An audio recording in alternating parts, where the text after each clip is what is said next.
Hi guys, my name is Jarrod and I'm from Melbourne in Australia. I chose the TESOL course probably because of location mainly. I looked at a few programs. I knew I wanted to come to China and I knew I wanted to come to the north. One, to experience the winter. That may sound stupid, but in Australia we don't have snow, so that seemed cool. And also the standard Chinese here was a big thing for me, trying to learn Chinese. That's the whole point of me coming.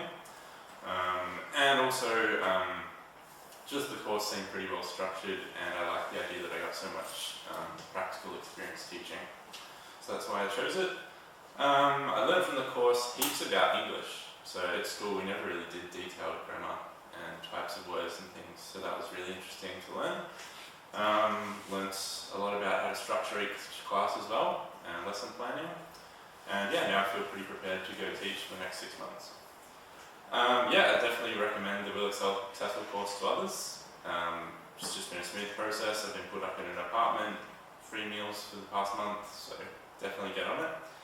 And I guess I first applied for the program in about April, and it's the end of August now, and I've just finished the first month, so it probably takes 3 or 4 months to actually get here, so maybe start planning things in advance.